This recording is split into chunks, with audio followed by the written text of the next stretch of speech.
సర్పంచులు, గౌరవ ఉప సర్పంచులు, గౌరవ వార్డు సభ్యులు ఎవరైతే బీఆర్ఎస్ పార్టీ మద్దతుతో గెలిచి వచ్చినారో వారికి కూడా ప్రత్యేకంగా ఒకసారి గట్టిగా చప్పట్లతో వారికి శుభాకాంక్షలు ఇవ్వాలని కోరుతా ఉన్నా.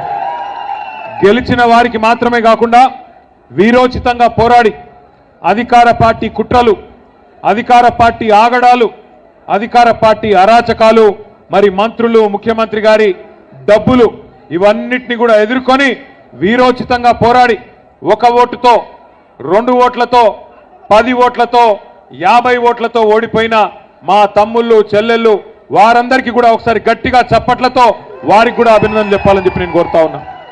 గెలిచిన వారికి మాత్రమే కాకుండా గెలిపించిన మీ అందరికీ మా వేదిక నుండి గట్టిగా చప్పట్లతో అభినందనలు చెప్పాలని చెప్పి నేను కోరుతా ఉన్నా. ఎందుకంటే ఒక సర్పంచ్ గెలవాలంటే ఆ ఊళ్ళో కనీసం ఒక 100-200 మంది గట్టిగా పట్టుబడితే తప్ప ఒక సర్పంచ్, ఒక ఉప సర్పంచ్ గెలవరు. గెలిచేది ఒక్కరు, కానీ గెలిపించేది ఎంతో మంది. వాస్తవం ఏంటి అంటే ఈరోజు నిజానికి ఎప్పుడైనా సరే సర్పంచ్ ఎన్నికలు, మండల పరిషత్ ఎన్నికలు, జిల్లా పరిషత్ ఎన్నికలు సాధారణంగా అధికారంలో ఎవరుంటే వారికి కొంత అనుకూలంగా ఎన్నికలు జరుగుతాయి. 3 ఏళ్ళు ఉంది కదా, ఇంకా 4 ఏళ్ళు ఉంది కదా, మరి వాళ్ళకే ఓటేస్తే ఏమన్నా పని అవుతుందేమో అన్నట్టుగా ప్రజల ఆలోచన కూడా ఉంటుంది. కానీ అలా తెలంగాణలో దానికి భిన్నంగా పరిస్తున్నది. మీరు గమనిస్తే ఇంతకుముందు సోదరులు శంకర్ నాయక్ గారు, కవితమ్మ చెప్పినట్టు ఒక మాట స్పష్టం. మహబూబాబాద్ జిల్లాలోనే కాదు, రాష్ట్రంలోని అన్ని జిల్లాల్లో కూడా ఇవాళ కాంగ్రెస్ అధికారాన్ని అడ్డం పెట్టుకొని తిమ్మిని బమ్మిని చేసే ప్రయత్నం చేసింది. మనం ఎన్నో సీట్లు గెలిచినాం. గెలిచిన వాటిల్లో కూడా 1 ఓటుతో, 10 ఓట్లతో తక్కువ ఫరకున్న కాడ ముందు ఒక తీరుగా డిక్లేర్ చేసి ఆ తర్వాత మళ్ళా మార్చి కాంగ్రెస్ మద్దతుదారులు గెలిచినట్టుగా వాళ్ళు ప్రకటించుకున్నారు. అట్లా 1-2 కాదు, మొత్తం తెలంగాణ లెక్క తీసుకుంటే దగ్గర 1000-1500 గ్రామాలు మొత్తం తెలంగాణలో ఉన్నాయి.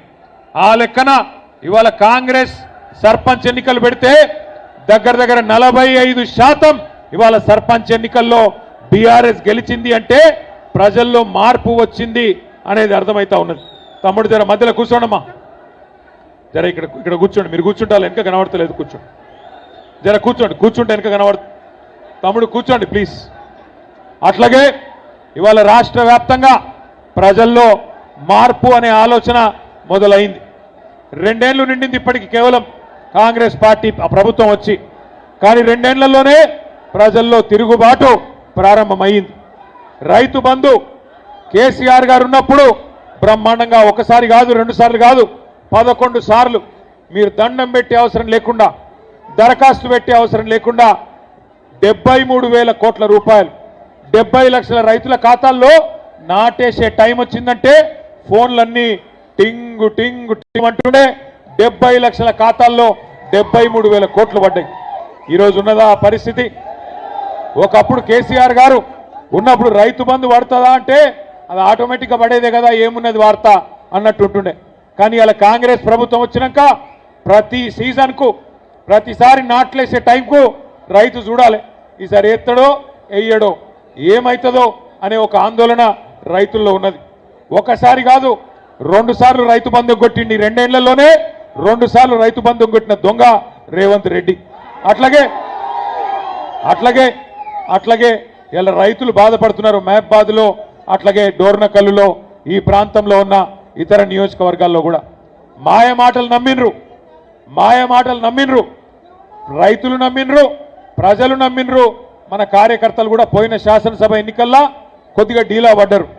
ఒక మాట నేను అడుగుతా, మీరు నిజాయితీగా సమాధానం చెప్పాలని చెప్పి నేను కోరుతా ఉన్నా. ఇక్కడికి వచ్చిన మా మహబాద్ డోర్నకల్ నియోజకవర్గ అన్నదమ్ముల ఆడబిడ్డలను నేను ఒక మాట అడుగుతున్నా, నిజాయితీగా సమాధానం చెప్పండి. మీరు ఏమనుకున్నారు? మహబాద్ వాళ్ళు, డోర్నకల్ వాళ్ళు ఏమనుకున్నారంటే పోతే మా 1 సీటు పోతుందేమో కానీ కేసీఆర్ సార్ అయితే ఉంటాడు కదా అనుకున్నారు, అంతేనా? ఇది సీటీలు కొట్టే ముచ్చట కాదు, సిగ్గుపడే ముచ్చట. ఎందుకంటే ఇక్కడ మీరు ఓడిపోతే, ఎమ్మెల్యేలు గెలవకపోతే కేసీఆర్ సార్ ముఖ్యమంత్రి ఎట్లయితాడు? మీరేమనుకున్నారు?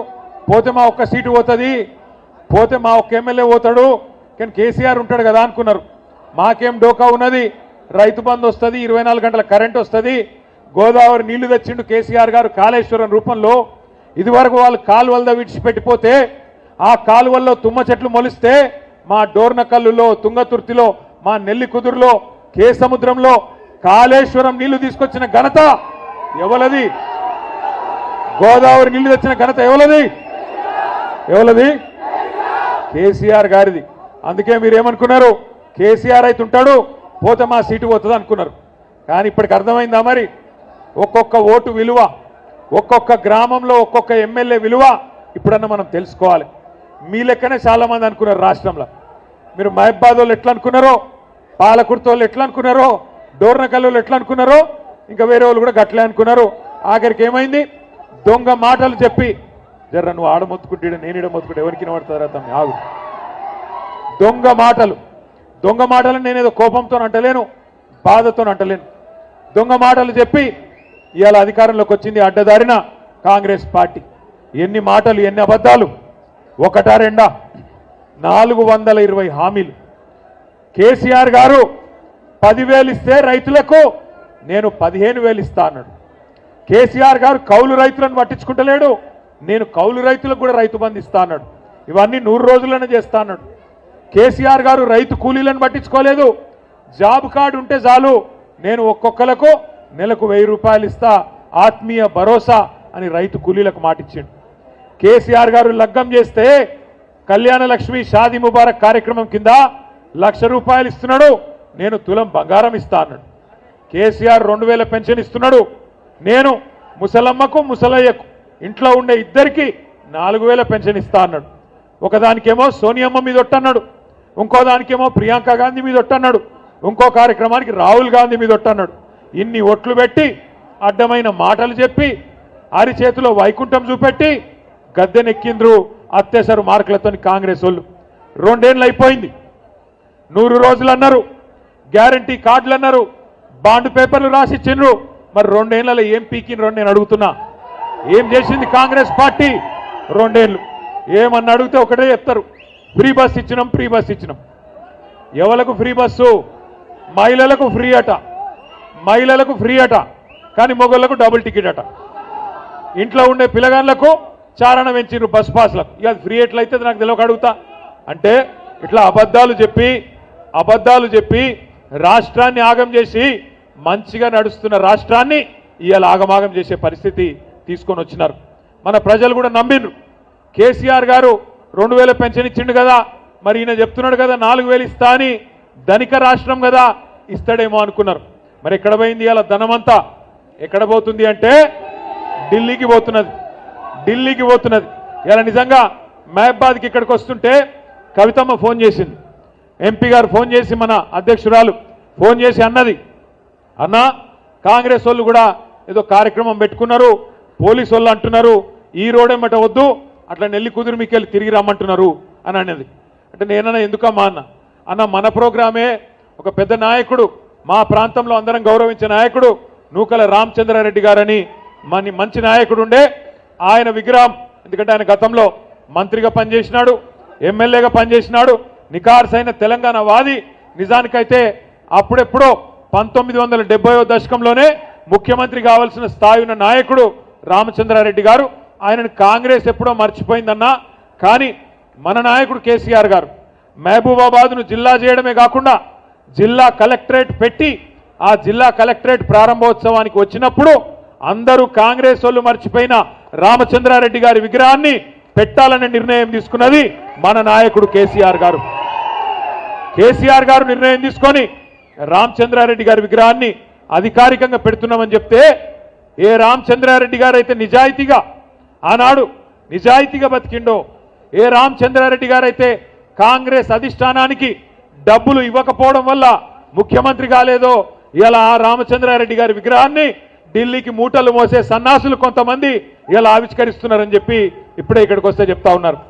ఆలోచించండి, ఎక్కడ రామచంద్రారెడ్డి గారు, ఎక్కడ ఇక్కడ ఉన్న సన్నాసి రేవంత్ రెడ్డి, ఒక్కసారి ఆలోచించండి.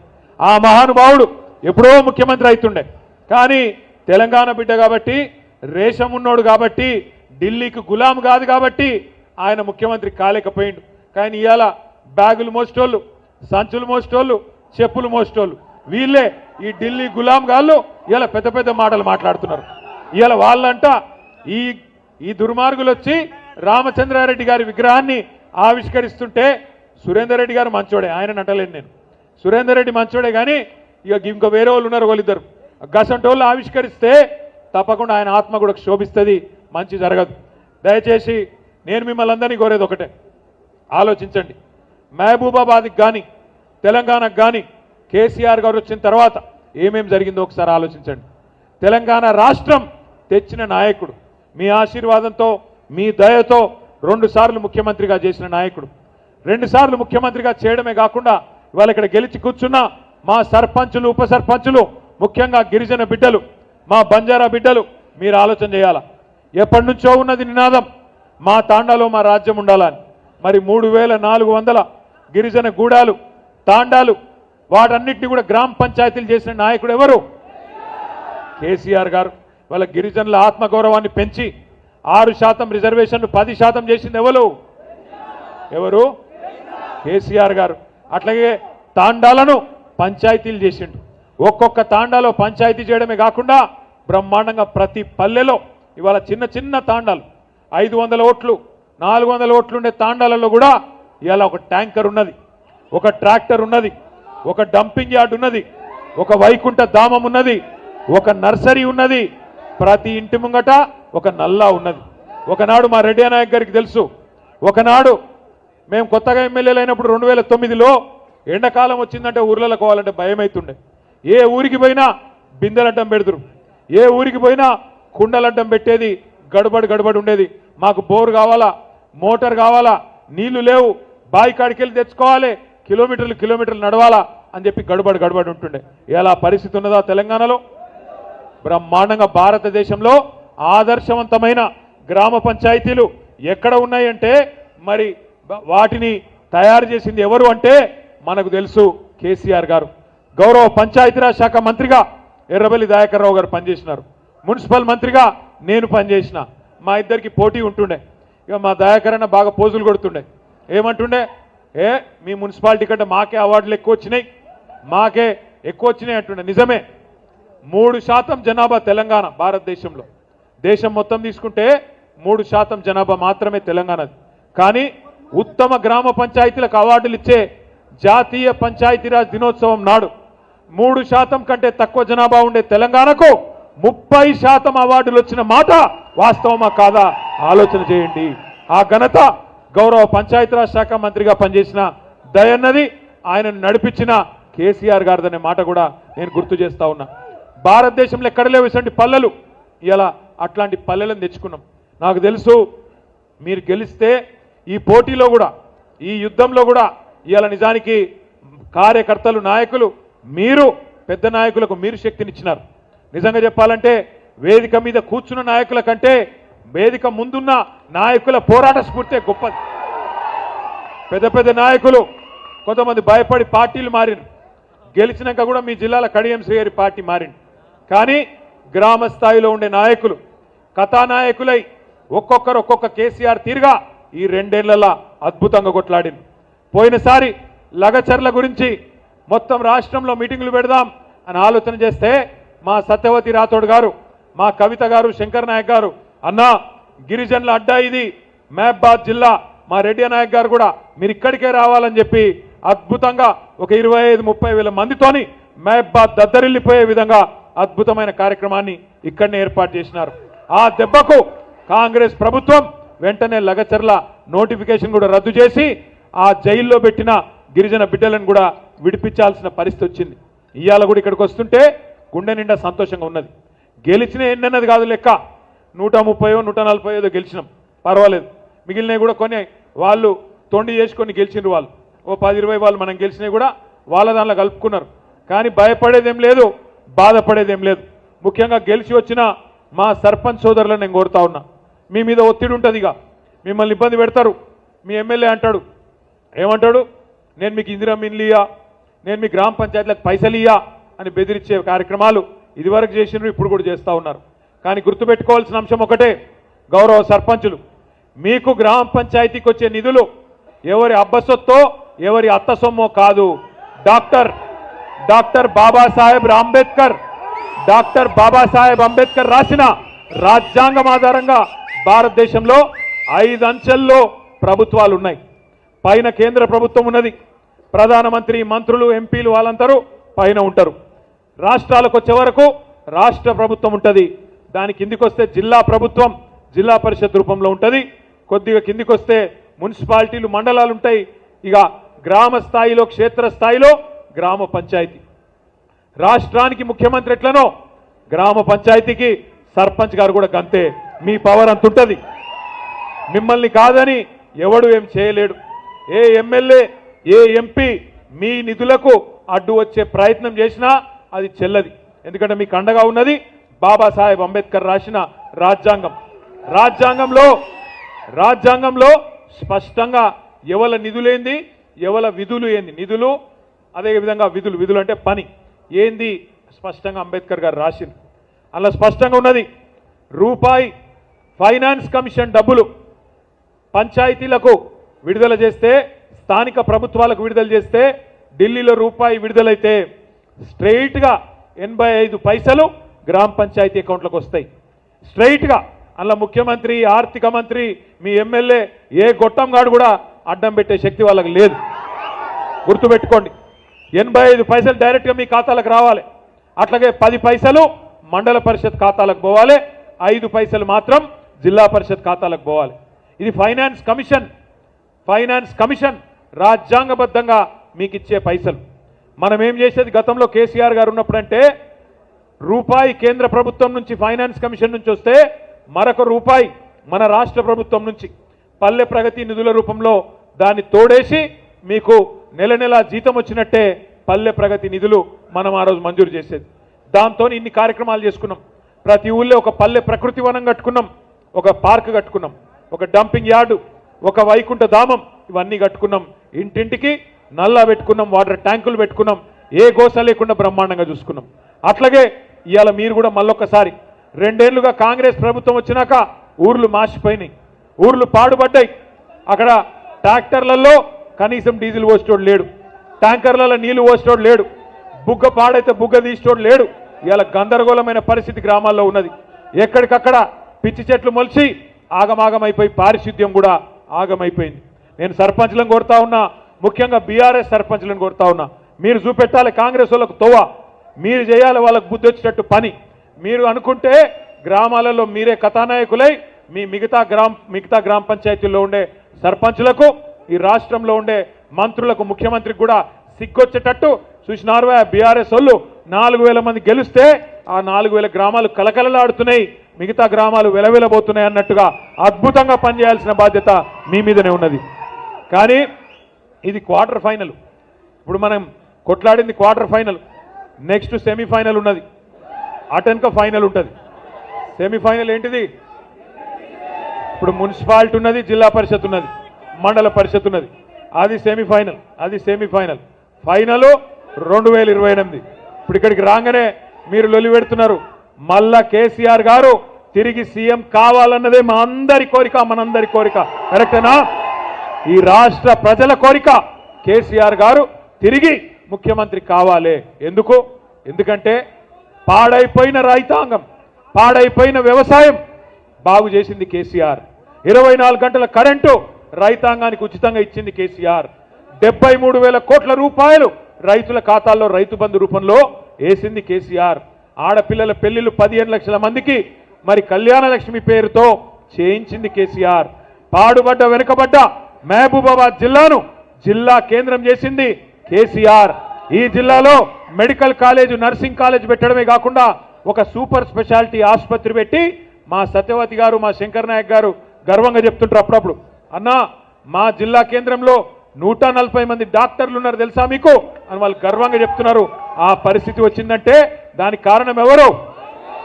కేసీఆర్. అందుకే నేను అంటున్నా, మళ్ళొక్కసారి కేసీఆర్ గారి నాయకత్వం రావాలి. ఈ లోపల కేసీఆర్ గారు కాలు బయట పెట్టంగానే కొన్ని జంతువులు మరుగుతున్నాయి, మీరు చూస్తున్నారు. జరా నేను ఒరుతున్నా కదా, నన్ను ఒర్రని. కొంతమంది కొన్ని జంతువులు మరుగుతున్నాయి. కేసీఆర్ గారు వచ్చి బయటికి వచ్చి ఒక్కసారి ప్రెస్ ముంగట కనవడంగానే కొంతమందికి ఆగమాగం అవుతుంది, అజీర్తి అవుతుంది కడుపులో. మొరుగుతున్నారు. ఎట్లా మాట్లాడుతున్నారో మీరు చూస్తున్నారు. ఎంత దుర్మార్గం కాకపోతే ఒక 71-72 పెద్ద మనిషి 2 సార్లు రాష్ట్రానికి ప్రజల చేత ముఖ్యమంత్రిగా ఎన్నుకోబడ్డ నాయకుడు, తెలంగాణ తెచ్చిన నాయకుడు, అట్లాంటి నాయకుడిని పట్టుకొని నోటికొచ్చిన మాటలు. ఒకసారేమో కాలు ఇరిగింది అని ఆనందం, ఇంకోసారేమో ఆయన చచ్చిపోవాలని చెప్పి శాపనార్థాలు. ఇది మంచిదేనా? ఇది మంచి పద్ధతేనా? మాకు రావా మాటలు, మాకు రావా బూతులు? రేవంత్ రెడ్డి నీకు నేను చెప్తున్నా, నీకు ఒకటే భాష వచ్చురా నాయన, నాకు 3 భాషలు వచ్చు. నువ్వు ఒకటే భాషలో బూతులు తిడతావు. నేను అనుకుంటే గట్టిగా అనుకుంటే 3 భాషలలో తిడతా, హిందీలో, ఇంగ్లీష్లో, తెలుగులో తిడతా. నీకు ఒకటే వచ్చు. నేను పక్కా ఉర్దూలో కూడా తిడతా. ఇక మా అక్క వాళ్ళను మా అన్న వాళ్ళని అడిగి కొన్ని రోజుల గోర్మాటి భాష కూడా నేర్చుకుని అందులో కూడా తిడతా. మా లంబాడ సోదరుల భాష కూడా నేర్చుకొని అందులో కూడా తిడతా. కానీ ఇప్పుడు నువ్వు కూర్చున్న పదవి దానికి గౌరవం ఇచ్చి మాట్లాడతలేవు. ఎందుకంటే మాకు నీకంటే ఎక్కువ వచ్చు భాష, నీకంటే ఎక్కువ తిట్లొచ్చు. కానీ మా అమ్మ నాయన నన్ను సంస్కారంతో పెంచారు. నిన్ను ఎట్లా పెంచారో నాకు ఎరకలేదు. అవి ఏం మాటలు, ఏం భాష అది? నేను గుంటూరులో చదువుకున్నా అంటాడు. అవును, నేను గుంటూరులోనే చదువుకున్నా, ఇంటర్మీడియట్ చదువుకున్నా, కరెక్టే. నేను గుంటూరులో చదువుకుంటే తప్పైతే, ఆంధ్రాలో చదువుకుంటే తప్పైతే, మరి నువ్వు భీమవరం నుంచి అల్లుని తెచ్చుకుంటే ఉప్పు ఎట్లయితుంది? మరి నువ్వు అల్లుని తెచ్చుకున్నావు భీమవరంకి వెళ్ళి, ఆంధ్రాకి వెళ్ళి. నేనేమన్నా అన్నానా? మేమేమైనా అన్నామా? ఇది వ్యక్తిగతమైన సంబంధాలు, సంస్కారానికి సంబంధించిన అంశం. మీ కుటుంబ సభ్యులను మేము ఎన్నడేమనం, అది మా సంస్కారం. నువ్వు అనొచ్చు, మా వాళ్ళని ఇష్టం ఉన్నట్టు అంటున్నావు, కానీ మేము అంటలేం. మీ భార్య గారిని కానీ మీ బిడ్డని కానీ ఎవరినేం అంటలేం, ఎందుకంటే అది మా సంస్కారం. అట్లాగే నేను అడుగుతున్నా, ఆయనకి బాధ ఏందో అర్థం కాదు. అడ్డిమారి గుడ్డి దెబ్బలో ముఖ్యమంత్రి అయ్యిండు, ఆయనక సంతోషంగా ఉండొచ్చు కదా. తెల్లారు లేస్తే కేసీఆర్ గారిని తిట్టుడు, తెల్లారు లేస్తే మన మీద ఏడ్చుడు తప్ప పీకిందేమీ లేదు. ఏమన్నా అంటే 2 ఏళ్ల నుంచి ఒకటే టైంపాస్ ప్రోగ్రాం. కొన్ని రోజులు కాళేశ్వరం అంటాడు, కొన్ని రోజులు ఫోన్ ట్యాపింగ్ అంటాడు, కొన్ని రోజులు ఫార్ములా ఈ అంటాడు. పని చేసుడు చేత కాదు. వెనుకటికి ఎవడో ముఖం బాగాలేక అద్దంబల కొట్టుకున్నాడట. గట్లున్నది ఈయన కథ. అరే బంగారు పల్లెంలో పెట్టి నీకు రాష్ట్రాన్ని అప్పచెప్తే, ఇంత అద్భుతమైన రాష్ట్రం, భారతదేశంలోనే తలసరి ఆదాయంలో నెంబర్ 1 రాష్ట్రం తెలంగాణ. అంత అద్భుతంగా తయారు చేసి కేసీఆర్ గారు వడ్డిచ్చిన విస్తరి, కట్టిన ఇల్లు పెట్టిన పొయ్యి అన్నట్టు నీకు అప్పచెప్తే నీకు నడపచాత గాక ఇవాళ ఏం మాట్లాడుతున్నాడు? ఒకటే చెప్తాడు, ఏమైంది రాబాయ్ 2500 ఇస్తాను మా ఆడబిడ్డలకు, ఏమైంది అని ఆడపిల్లలు అడిగితే ఏమంటాడు? నీ గుడ్లు వీకి గోటీలు ఆడతా అంటాడు. ఏమాయరాబాయ్ మరి రైతు బంధు ఇస్తా అంటివి 10,000 కాదు 15,000 చేస్తాను పొంకనాలు కొడుతీవి, ఏమాయే అని రైతు సోదరులు అడిగితే నీ పేగులు తీసి మెడలేసుకుంటా అంటాడు. ఈ భాష తప్ప పని చేసుడు సాత కాదు. ఒక మంచి పని చేసే తెలివి లేదు. అత్తకు 4,000 అంటివి, కోడలకు 2,500 అంటివి, డైలాగులు కొడుతీవి. విద్యార్థులకు 5 లక్షల విద్యా భరోసా కార్డు అంటివి, ఆడపిల్లలకు స్కూటీలు అంటివి, 2 లక్షల ఉద్యోగాలు అంటివి, నెలకు 4,000 నిరుద్యోగ భృతి అంటివి, తులం బంగారం అంటివి, నీ బోందా అంటివి. ఏడవా అన్ని? నేను ఎప్పుడో చెప్పిన మా ఆడబిడ్డలకు, నేను ఇదివరకే చెప్పిన, ఈయన తులం బంగారం ఇచ్చే బాపత కాదు, మీ మెడల పుస్తల తాడు కూడా ఎత్తుకపోతాడు వీడని చెప్పిన. ఇవాళ గా పరిస్థితి వచ్చింది. అందుకే నేను అంటున్నా, ఇవాళ ప్రజలు బాధపడుతున్నారు. రాష్ట్రంలో రైతులు అయ్యో పాలిచ్చే బర్రెను కాదనుకొని తన్నే దున్నపోతుని తెచ్చుకున్నామని బాధపడుతున్నారు. వాస్తవం ఇది.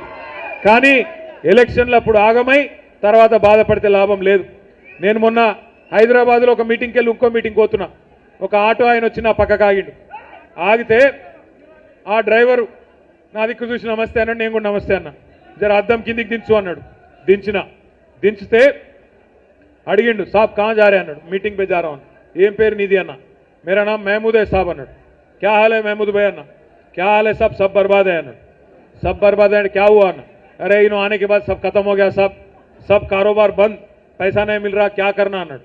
అంటే నేనన్నా మరి ఏ గలత్ ఓట్ కా సజా 5 साल है నా అన్న. అంటే ఒక తప్పు ఓటు శిక్ష 5 ఏళ్ళు కదా మహమూద్ భాయ్, ఏం చేయాలి అన్న. అంటే ఏమంటుండే ఎరికేనా ఆయన నన్ను?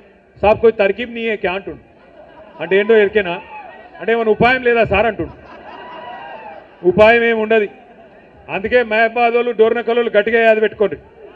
వచ్చేసారి కూడా కేసీఆర్ గారు ఎవరికి బీఫామ్ ఇస్తే ఇక వేరే ఆలోచన ఉండదు. అర్థమైందా? ఇక మా సీటు పోతే పోయింది కానీ కేసీఆర్ ఉంటాడు, మా ఎమ్మెల్యే పోతే పోయింది కానీ కేసీఆర్ ఉంటాడు, అట్లా నడవదు. ఎక్కడ ఎవలకు కేసీఆర్ గారు బీఫామ్ ఇస్తే వాళ్ళల్లోనే కేసీఆర్ని చూడాలి. కేసీఆర్ గారు ముఖ్యమంత్రి కావాలంటే కళ్ళు మూసుకొని ఎవరు కారు గుర్తు మీద మీ ముంగటికి వస్తే రేపు ఎంపీటీసీ ఎన్నికల్లో, జెడ్పీటీసీ ఎన్నికల్లో, కౌన్సిలర్ ఎన్నికల్లో, ఎమ్మెల్యే ఎన్నికల్లో, ఎంపీ ఎన్నికల్లో కారు గుర్తు మీద ఎవరొచ్చినా ఒకటే గుర్తు పెట్టుకోవాలి, ఇదర్ హే కార్ ఉదర్ సబ్ బేకార్, ఇదర్ హే కార్ ఉదర్ సబ్ బేకార్. అందుకే కారు గుర్తు చూసుకోవాలా, కేసీఆర్ గుర్తు తెచ్చుకోవాలా. క్యాండిడేట్ ఎవరన్నది అనవసరం, కేసీఆర్ రావాలి, మళ్ళీ రాష్ట్రానికి ముఖ్యమంత్రి కావాలి. ఇదే లక్ష్యంతో అందరం పనిచేద్దాం, ముందుకు పోదాం. ఇప్పటికే బాగా ఆలస్యమైంది, ఇంకా సన్మానాల కార్యక్రమం ఉంది. దయచేసి మిగతా నాయకులు ఏదైతే సర్పంచులు కాదో జర్ర మీరు ఆగుండి, నీకు దండం పెడితే ఆగురా భయ్, నువ్వు నా చెవులో నువ్వు జోరిగా లేక నువ్వు మోపోయిన ఆగు. జర్ర మిగతా వాళ్ళు ఆగండి. సర్పంచులు గౌరవనీయులు మిగతా వాళ్ళు ఆగాలి. దయచేసి ఓన్లీ సర్పంచుల సన్మానము వారు రావాలి, మిగతా వాళ్ళు ఆగాలని చెప్పి కోరుతూ జై తెలంగాణ, కేసీఆర్ గారి నాయకత్వం, కేసీఆర్ గారి నాయకత్వం. Thank you. ముందుగా మహోపాద్ నియోజకవర్గం గెలిచే సర్పంచ్ ముందు రావాలని కోరుతున్నాం.